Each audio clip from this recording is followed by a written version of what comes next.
day I was having a conversation with a really good friend of mine, actually. I grew up with in my hometown, Fresno, Central Valley, California. And it was more of a recap. 6 months prior, we were talking. My friend was contemplating opening a business, a gym to be specific.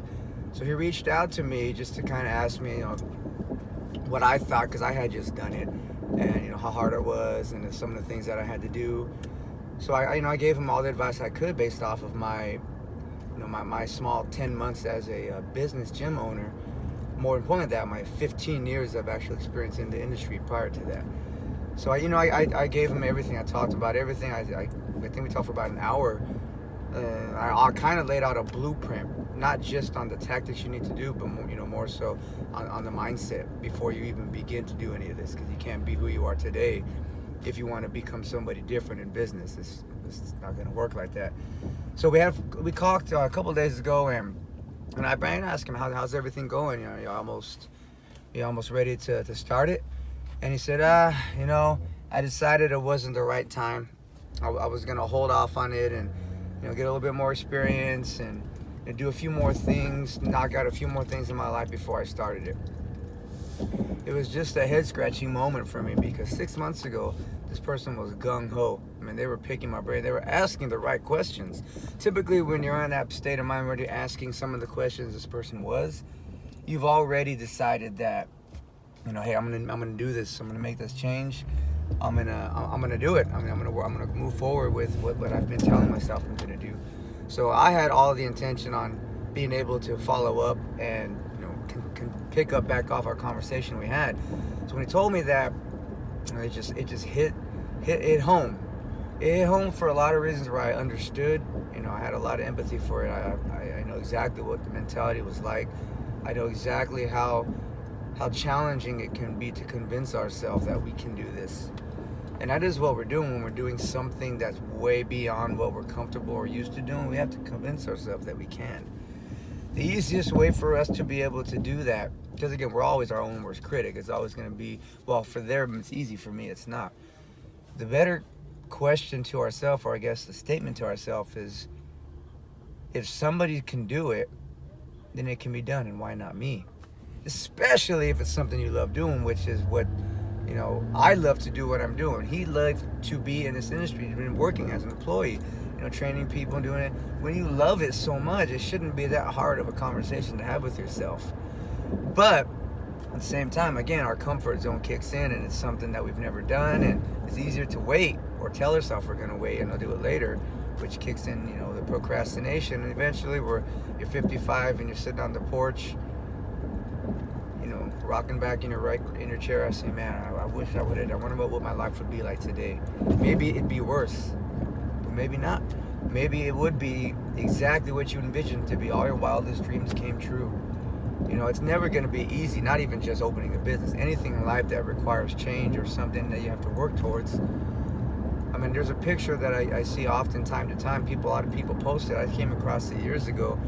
It's a picture. It's a two-piecer, two split scenes. The top scene is a flat surface with a person on one end and a black and white checkered flag on the end. The headline says, "Path to Success." The first one has its headline that says, "What I think the path and the journey is going to be like." Flat road. Boom. I'm going to walk over there. I'm going to accomplish it. All right. The bottom one is reality. And it's this. It's canyons. It's holes. It's mountains. These are all the things you have to go and overcome and climb through to achieve the finish line. That's more realistic. So you have to understand that going in with that mentality. So for him to tell me after 6 months that he just didn't feel it was going to be something he could do, it's because he was thinking with a 6-month mentality. I can't accomplish that today. It's today, 6 months, a year from now, it's all the same, still new. So I'm gonna wait. Well, it's not gonna change. You're gonna wait 10 years, it's going to start then, as opposed to starting now. 10 years from now, you can look back and say, man, I'm glad I did that. I'm glad that I put myself through that sacrifice. I had to struggle, but that struggle grew. It grew me. It continued to allow me to expand my mind, do things, get creative. That's how we grow. We have to get creative, but we don't know what we're doing, right? You can have a blueprint on how to be successful in whatever it is you're looking for. You're not going to accomplish it if you're not willing to put in the hard work, knowing there's going to be roadblocks, you're going to make mistakes, fail. You got to get creative, think outside the box. Whoever became successful, for the most part, had to think outside the box. Think about some of the most successful people. They get so outside of the box that people call them crazy because they're so addicted and they're so focused and zoned in on what they're doing. They're not really paying attention to the surroundings. Like I said, I grew up in a town, Fresno, California, in a neighborhood called Calwa. For somebody that's not familiar with, it's gang heavy. There's a lot of gangs and, a lot of poverty. I grew up exactly in that environment. And let me tell you something, it's some of the greatest moments of my life, some of the best people I met. It's because my perspective was different. I didn't see the poverty. I didn't see these people with these lifestyles that they have. I knew them as individuals. They were just a product of their environment. I was at the same environment. My mentality allowed me to move out of it and become uncomfortable. For me, that was comfortable. It was comfortable because it's what I knew. When I decided to move out of that neighborhood and then to do other things that were going to better me, but I just didn't know if it was for me because of my surroundings. I had a conversation with myself all the time. I always knew I wanted to do something. I just didn't really believe myself. I guess it's easy to tell ourselves, I'm going to do this, all right. Mission accomplished. I thought about it. Well, it's going to always be a thought until you put it into actions, and those actions are scary for a lot of people. So it's just going to be important, whether it's business as a parent or whether it's just you with looking for self-individual growth, you're going to always have to do things that are uncomfortable or risky. There's another picture I seen. It's a two-tier. The top one, they're both actually fell into a hole. They have an axe pick. One of them, which is the top one, you see him holding his pick, sitting on the ground with his back against the dirt, crying because he's stuck in this hole. He's never going to get out. The bottom one is the other person with that pick in hand, carving out stairs in the dirt so he can walk his way out. See, they both had the same opportunity. The perspective was different, knowing this is not going to be an easy thing to do. So I got to get creative, and I'm just going to do it because the other decision is me doing nothing and moving nowhere. So in my stage in life, I'm about 10 months into the gym. Things are going good. There's been issues, there's been setbacks, there's been growth, there's been experiences I haven't experienced before. It's all for the vision that I have, which is to have a great community that's going to allow me to have a life for my family that I want, to be able to be around people that I enjoy being around, as far as members, maybe the coaches at the gym. It's just a great environment. I love what I do. When you love what you do, it's a lot easier to take these risks, but in the end, it's still a risk. I know a lot of people that were the best at what they did, but they just stayed exactly that. They never took that leap to try to really see how good they really could be, because you're content, you're comfortable where you're at. Nothing wrong with that. But at the same time, I always would tell myself, and when I'm 55, am I going to look back and say, man, I wish I had done this and wish I had done that? So I'm trying to make that not an option. I don't want to have that conversation. I'd rather have, man, I'm glad I did this, or I'm glad I did this and it didn't work, or I'm glad I did this and it allowed me to become who I am today, to be the father I became, to be the husband I became, just to be an overall person that lived up to their potential. And even if I didn't live up to my potential, at least I took the chance and I did the opportunity and I took the risks because it helped me grow. So no matter what's going to happen from this stage on with me, I'm going to be happy with what I've done because I did what I said I was going to do.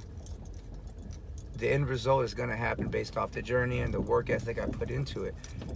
But right now, I've already accomplished something that most people don't, which is I took that leap of faith and I did something that is beyond something I knew, something that I've ever done before. And for that, I'm very grateful, very thankful for the people around me, the surroundings, the timeline that happened, and just how things fell into place. A lot of it had to do with timing. And a lot of success in life is timing.